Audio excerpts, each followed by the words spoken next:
नमस्कार, आप देख रहे हैं दैनिक भास्कर उत्तराखंड यूपी। मैं हूं आपके साथ सविता निर्वाण। चलते हैं गाजियाबाद की ओर, जहां उत्तर प्रदेश के स्वास्थ्य राज्य मंत्री अतुल गर्ग पर चचेरे भाई की जमीन जायदाद हड़पने का आरोप। मंत्री ने सभी आरोपों को किया सिरे से खारिज। उत्तर प्रदेश के स्वास्थ्य राज्य मंत्री अतुल गर्ग पर उनके चचेरे भाई श्याम गर्ग ने फर्जी हस्ताक्षर करके जमीन के पैसे हड़पने का आरोप लगाया है। मंत्री के चचेरे भाई ने प्रधानमंत्री पोर्टल पर उनकी शिकायत की है। वहीं मंत्री ने कहा है कि प्रॉपर्टी को लेकर उनका कभी कोई विवाद नहीं रहा है। हालांकि उन्होंने ये भी कहा कि उनके भाई की आर्थिक स्थिति ठीक नहीं है। बड़े होने के नाते वह लगातार उनकी आर्थिक मदद भी करते हैं, लेकिन फिर भी अगर वह ऐसे आरोप लगा रहे हैं तो ये उनकी नासमझी है। अतुल गर्ग ने संवाददाताओं से बातचीत करते हुए बताया कि 1987 में पूरी तरह से बंटवारा हो चुका है और अब भी बड़े होने के नाते अगर वह कोई मदद चाहते हैं तो वह उन्हें मिलती रहेगी। गाजियाबाद से अतुल शर्मा के साथ वैभव शर्मा की रिपोर्ट। देखते रहिए Dainik Bhaskar Uttarakhand UP. Rolling roll. मंत्री जी, आप पर आप ही के चचेरे भाई ने ये आरोप लगाया है कुछ प्रॉपर्टी को लेकर विवाद है और 50 करोड़ रुपए की वो प्रॉपर्टी बताई है आपके चचेरे भाई के द्वारा। क्या पूरा प्रकरण है, क्या कुछ अब तक इसमें आपका कहना है, क्योंकि लगातार आरोप आप पर बढ़ते जा रहे हैं? ना तो कोई प्रकरण है, ना कुछ बढ़ रहा है ना घट रहा है। 40 साल पहले लगभग मेरे पिताजी जो 7 भाई थे उनमें बंटवारा। ये जो मेरा चचेरा भाई है, उनके पिताजी का नाम था श्री नरेश चंद्र गर्ग, चौथे नंबर के हमारे पिताजी के भाई। 7 भाइयों के बीच में जो बंटवारा हुआ उसमें कहीं कोई विवाद आज तक नहीं। नरेश चंद्र गर्ग के 4 लड़के और 1 लड़की, उन 5 में फिर बंटवारा हुआ जिसमें भी कोई विवाद नहीं है। ये बंटवारा भी 20 साल पहले हुआ। उस बंटवारे में श्याम गर्ग जिसका विवाद है, उसके हिस्से में जो प्रॉपर्टी, मकान, दुकान और जो सामान आया, जो प्रॉपर्टी आई और जो हमारे परिवार की जो सबसे प्रेस्टिजियस दुकान थी कपड़े की, वो उसने 6 साल में बेच दी। किन कारणों से बेच दी आप वही बताएगा, ठीक है। वो बर्बाद हो गया, आर्थिक रूप से टूट। उनके बड़े भाई अलू गर्ग और उसकी माँ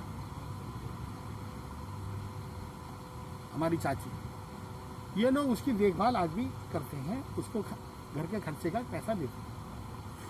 लेकिन जितना पैसा उसे घर खर्च में मिलता है वो उससे संतुष्ट नहीं। उसके लिए जब मेरे पिताजी जिंदा थे तो उसने मेरे पिताजी पे भी आरोप लगाए। पिताजी के बाद में मेरे ऊपर भी कई बार आरोप लगाए। तो आरोप इसलिए लगाता है कि जिससे हम दबाव बना करके उसके पैसे बढ़वा दें, क्योंकि हम घर के बड़े माने जाते हैं और ध्यान आकर्षित करने के लिए। हमारा सीधा परोक्ष रूप से कोई झगड़ा ही नहीं है। 40 साल पहले बंटवारा हो चुका। कौन सी जमीन ऐसी है कि जिस पर वो कह रहा कब्जा है? अब मैं कैसे कहूँ मेरा कब्जा नहीं है? अगर कोई कब्जा है तो मेरा कब्जा छुड़ा लो। जो सिक्योरिटी या कोई भी ज़मीन कहता है मैं हाथ से लिख के देता हूँ, मेरा ज़मीन से कोई मतलब नहीं, ठीक है। मेरा कोई मतलब भी नहीं किसी ज़मीन से, ना मेरा किसी ज़मीन पर नाम होगा जहाँ तक मेरा ख्याल है, ठीक है। एक घर में एक कोई भी ज़मीनें हैं तो अगर कोई फिर भी विवाद है, क्योंकि मैं एक संवैधानिक पद पे हूँ और उसने पीएमओ को लेटर लिखा है, और ये क्योंकि सब सरकार में कोई व्यक्ति होता है तो सरकार की और पार्टी की प्रतिष्ठा का भी सवाल उठता है। तो इसमें कोई उच्च स्तरीय यदि कोई जांच कमेटी बैठती है तो मैं उसका स्वागत भी करूँगा और उसमें पूरी तरह से सहयोग भी। अच्छा ये होता कि उसने मेरे को कोई नोटिस दिया होता पहले, आपके पास जाने से पहले। अगर मैंने कोई चीज़ कब्जा कर रखी है तो मेरे खिलाफ कोई एफआईआर करी होती कि मैंने कोई लेटर लिखा है, कहीं कोई कोर्ट केस किया होता मेरे खिलाफ, सीधा प्रेस में जाने से अच्छा। तो कभी किसी को यदि किसी की प्रॉपर्टी पे अगर कोई कब्जा करता भी है तो वो कोर्ट की शरण में भी जाता है, ठीक है। तो मेरे को आप लोगों के द्वारा पता पड़ा कि कोई हाई कोर्ट में केस का उसने जिक्र किया, तो वो मैंने अपने छोटा भाई, चचेरा भाई, जो कि श्याम गर्ग का सबसे बड़ा भाई अलू गर्ग, ये मेरे बराबर में बैठा है, तो इन्होंने मुझे बताया कि भैया उसने कोई मुकदमा किया था, वो मुकदमा वो सिविल कोर्ट से हार गया, उसका रिवीजन वहाँ चल रहा है हाई कोर्ट। ये इन्होंने मुझे आज बताया, और उसके अंदर उस रिवीजन के अंदर वो हारा हुआ केस है यहाँ का, और उसमें मेरा कहीं नाम है भी नहीं उस पूरे केस में जो वो कोर्ट केस दिखा रहा है। तो कहीं की रीढ़ कहीं का रोड़ा, वो सिर्फ परेशान है, परेशानी के हालात में भी है। लेकिन अगर किसी लड़के की सगी माँ उसके साथ नहीं है, यदि किसी व्यक्ति का सगा ससुर भी उसके साथ नहीं, यदि उसकी सगी बहन उसके साथ नहीं है, तीनों भाई भी उसके साथ नहीं है, हम 24 भाई बहनों में से 23 उसके साथ नहीं है, पूरा परिवार हमारा बंधा हुआ है, तो इसके अलावा और मैं क्या सफाई दूं, मुझे नहीं समझ में। तो आपको किस बात को लेकर वो टारगेट कर रहे हैं, इसको आप किस तरह से देख रहे हैं, क्यों आपका नाम सुर्खियों में आ रहा है, क्यों आपके लिए मेरे पर दबाव बना के इन पर दबाव बनाना चाह रहे हैं। मेरे मंत्री पद या मेरे घर के अंदर मैं जो बड़ा हूँ, तो उसने कई बार कहा कि मेरे को जो 25,000 रुपये महीना मिलता है ऐसे 75,000 कराओ।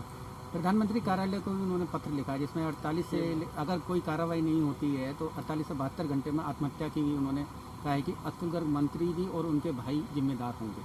अब मैं इसमें क्या करूँ, ये तो प्रशासन को देखना चाहिए। अगर खुलेआम धमकी वो दे रहा है तो इसमें प्रशासन को जो भी नियम पूर्वक कदम है उठाना चाहिए। मैं तो प्रशासन से यही कहूँ, जब उन्हें खुलेआम धमकी दे दी, ठीक है, और ये पहले भी कई बार धमकी दे चुका है, जिसकी FIR ये कर चुके हैं, FIR की कॉपी दे दो। आत्महत्या की धमकी पहले भी कई बार दी। अच्छा, जिस साइन का वो आप जिक्र कर रहे हैं, क्या उसकी जांच होगी? मुझे नहीं पता क्या मामला है, वो जाने।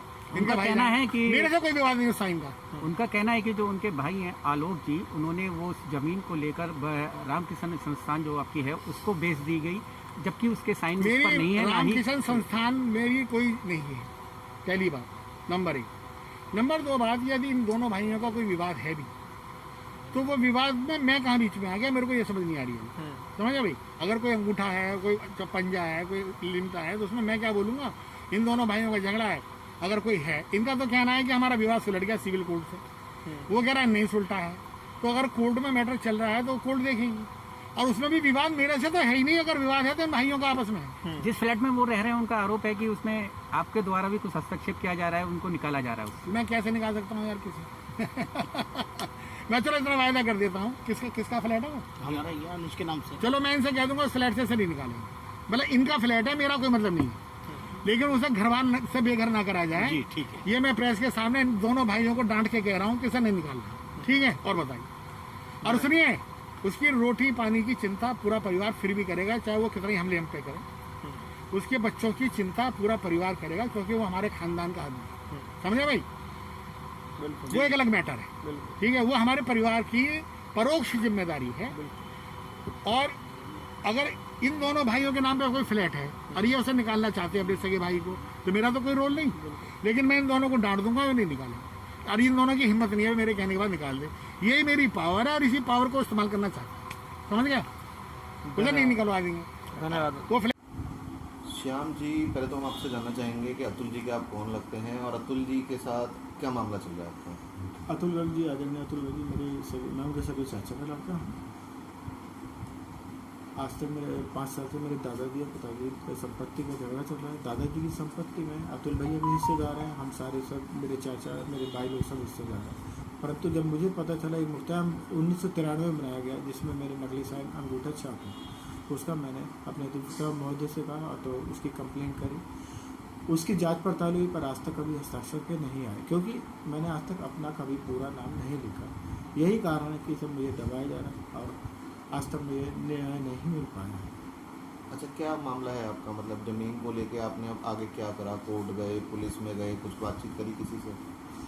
मैं SHO साहब, SP साहब, DM साहब, सबों के पास गया, कोर्ट भी गया, वहाँ से सुनवाई हुई, इन्वेस्टिगेशन हुई, पर उसके बाद मुझे कोई रिजल्ट नहीं मिला, क्योंकि मेरे आज तक कभी हस्ताक्षर की रिपोर्ट नहीं आई। मैं तो एक निष्पक्ष जांच चाहता हूँ कि मेरे हस्ताक्षर की उसकी निष्पक्ष जांच की जाए, जिससे कि पता चले कि हाँ मैं वास्तव में हिस्सेदार हूँ, मेरे फर्दों में भी नाम है, मुझे मेरा हक दिलवाया जाए। इसी बात की मेरी लड़ाई है। ऊपर से मेरे ऊपर और कंप्लेंट किए जाते हैं। 2 साल पहले समझौता भी हुआ और समझौतानामा नहीं हुआ। आज मुझसे कहा था जिस फ्लैट को मुझे गिफ्ट किया गया मैं उसमें कब्जे में रहता हूँ और इत्यादि मेरे नाम में FIR करवाई जाती है, अन्यथा मुझे परेशान किया जाता है अनुचित तरीके से। अच्छा, जो ज़मीन है उसका अब मौजूदा स्थिति क्या है उस ज़मीन की? उस पर इस समय बहुत अच्छी एक सोसाइटी बन रही है दादाजी के नाम से, रामाकृष्ण सहकारी आवास समिति, पसौदा लोनी रोड पर, जिसका मैं आज भी हिस्सेदार हूँ। पर ना तो मुझे उसका हक मिल रहा, ना पैसा मिल रहा। सारे समझौते नामे में उसमें सब कुछ लिखा गया, पर कोई किसी प्रकार से फुलफिल नहीं किया गया। क्या अतुल जी से बात हुई आपको इस चीज़ की? मेरी 2-2.5 साल पहले बात हुई, उसके बाद मैं 4-5 बार गया, पर मुझे बाहर के बाहर से भगा दिया जाता है। अभी मैं बहुत 6 महीने से परेशान हूँ। मैंने उन्हें व्हाट्सअप किया कि भैया मैं परेशान हूँ, ऐसे मुझे व्यवस्था की वजह। वो पढ़ तो लेते हैं, पर ना तो उनका कोई फ़ोन आता, ना कोई जवाब मिलता, ना मुझे किसी प्रकार से कोई मदद मिल रही है। क्या चाहते हैं वो? मैं तो अब ये चाहता हूँ मेरी निष्पक्ष जांच करवाई जाए। जो मेरे दादाजी पिताजी की संपत्ति है, जो मेरे भाई लोग कंप्लेंट करते हैं, मुझे मेरे बच्चों को उसका हक दिलवाया जाए, जिससे कि हम लोग अपना जीवन निर्वाह कर सकें। इसके अलावा मुझे कोई कंप्लेंट नहीं है किसी से। बस मैंने इसी उद्देश्य से प्राइम मिनिस्टर महोदय, जनसुनवाई मुख्यमंत्री महोदय को लिखा कि निष्पक्ष जांच करवा के मुझे हक दिलवाया जाए।